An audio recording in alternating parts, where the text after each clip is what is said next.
I'm Liza Jean Sally Joaquin from BSSW 3C, and welcome to Liza's Talk, and welcome to my video narrative of learning experiences.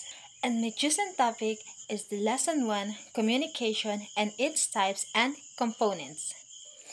So bago ko sisimulan ang aking reflections about this chosen topic, I would like to give short summarization kung ano yung nakapaloob sa lesson na to.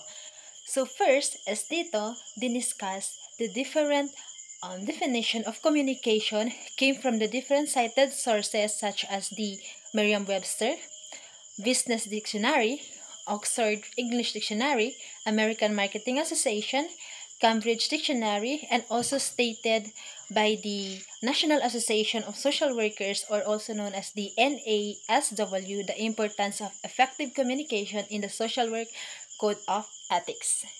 Then also, in this lesson, they discuss the different types of communication, including the verbal communication, the nonverbal communication, the written communication, the visual communication, and also the digital communication. So when we say verbal communication, it is the types of communication more on spoken, or you are going to communicate to the other person using the verbally. The next is the nonverbal communication. These types of communication is more on facial, just like facial expression, body language, and etc. In written communication, from the word itself, written, you are going to communicate to other person using written skills.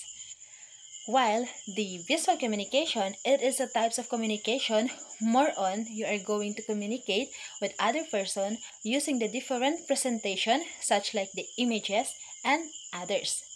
And the last is the digital communication. So when we say digital communication, from the word itself digital, it is the types of communication is more on using the technology, the different technologies, like for example is the emails, the Facebook, and other social media platforms and other technologies. So in this lesson, we also discuss the components of the communication.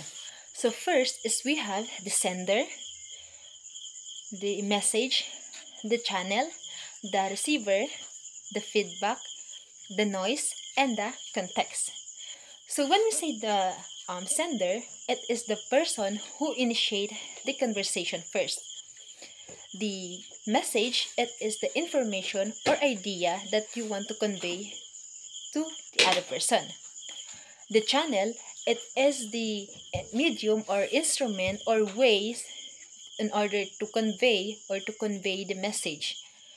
Then the receiver, it is the person who receive the information came from the sender, and siya rin yung nag-internalize ng message based on his or her understanding.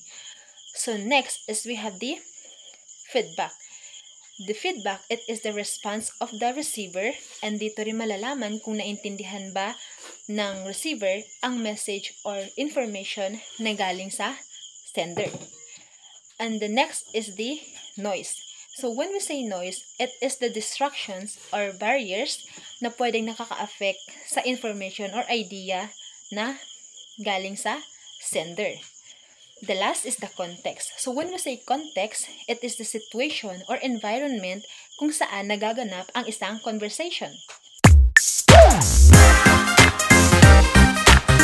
Communication is a process of exchanging information between one person to another one or within a group.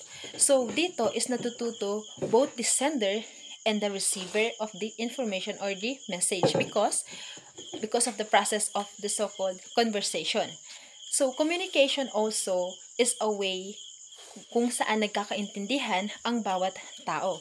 And also, hindi lang basta-basta ang communication is nagaganap sa two parties na yun, which is involved doon yung tinatawag natin na empathy and also the understanding na sinasabi. Kasi hindi lang basta-basta na nagsasalita ang isang tao or walang nagigain na information doon sa topic na pinag-uusapan. That's why communication is very important for us as a individual kasi ito yung nagiging way para mas lalong nagkakaintindihan and nagkakaroon ng ang tinatawag na pag-iwas sa gulo or anumang conflicts na nangyayari sa isang conversation. We all know that we exposed to our environment, especially the people surround us, because of our interactions with them. So for me, I think communication connect to my personal experiences kasi every day of my life is ginagamit ko siya kasi every time na nakikipag-usap ako sa mga kaibigan ko, sa family ko, and even sa mga kakilala, hindi talaga nawawala si communication. And through communication, nasasabi or na-express ko yung mga thoughts ko, mga beliefs ko or point of view ko regarding sa isang bagay or sa isang topic na pinag-uusapan. And also, through of it, nagkakaroon din ako ng new information, new knowledge na nakukuha ko sa pamagitan ng communication na pwede ko siyang magagamit to my everyday life. Kumbaga, my point here is that communication is very important kasi part na siya ng ating living or daily living life. I think I can relate my chosen topic during the Bagyong Paeng, which is communication is there talaga and napaka-needed talaga katulad na lamang ng having a communication between the government, the non-government agencies to the survivors of the said typhoon, which is through having a communication with them, nabigyan sila ng help, ng first aid or mga basic needs nila such as the clothes, foods, temporary shelters, and other needs na pwede makahelp sa kanila during that time. And aside from that, yung mga taong naka-experience ng trahedyang yon ay nagkaroon din ng different information para ma-aware na sila na lumikas na sa mga prone area na ng isang or possible na tatamaan ng isang typhoon. And also, I can relate it through during the COVID-19 pandemic, which is the yung communication between the government and its citizens through giving public informations using digital communications na dapat is ma-follow, especially the health protocols for their safety. So, communication is there and through of that, nagkaroon ng magandang samahan during the government and its citizens.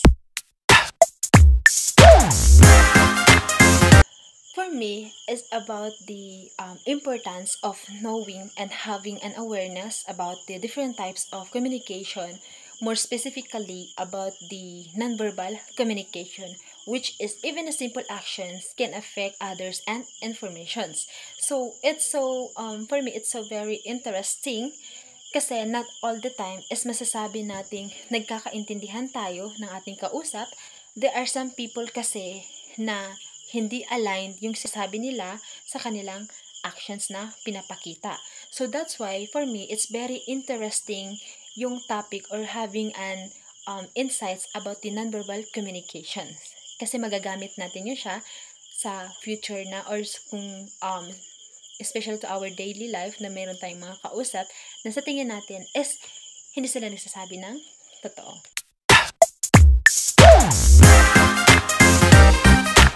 These insights about communication, especially its importance, impacted my perspective or understanding because through of this, it helps me to have a advanced knowledge about the different types of communication that I can use to my daily lives. And also, it helps to me briefing myself in terms of communicating to other people in a good manner and applying the proper communication, which involves its components.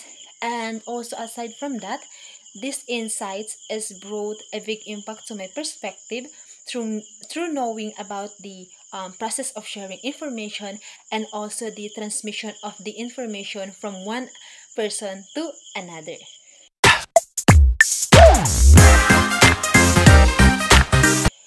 To my daily life, I can apply my learnings about this topic through my everyday interactions and conversation together with my family, my friends, my colleagues, and Kumbaga, hindi lang siya basta-basta na having communication with them kasi doon din natin matetest or malalaman yung pagiging good listeners natin in a way na makaprovide tayo ng feedback and align doon sa topic natin. And also, yung pagiging good listeners kasi, it shows respect the way na naintindihan natin yung sinasabi ng kausap natin verbally and also both non-verbally. Then, as a social work student, I can apply it through my future professions in a way na I have already knowledge or advanced knowledge about the proper communication together with my future clients. And kumbaga, alam ko na kung paano ko siya ma-approach using my communication skills, which is andun yung understanding na sinasabi, andun yung empathy, yung pagiging good listeners, kasi I will make sure na maging successful yung conversation namin, and I will make sure also na ma-address or matulungan ko siya ma-address yung kanyang presented problem.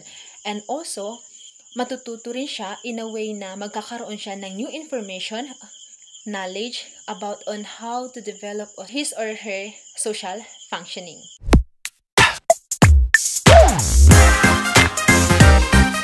Generally speaking, my takeaways or lessons that I have learned from the topic communication and its types and components is that communication is so important kasi it's already part of our daily living sa bahay man, sa work, sa school, and even everywhere.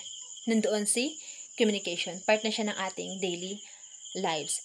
And that's why it is important for us na matutunan natin yung concept niya, yung mga types niya, and also the components because it gives us an idea sa mga bagay-bagay na possible na maka-dysfunction ng isang conversation.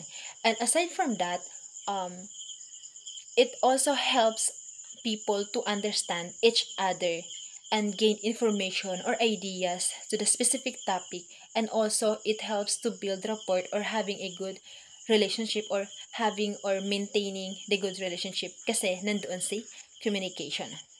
And that's will be on. Thank you, and I hope you also learn a lot, and thank you for watching and listening. Bye-bye!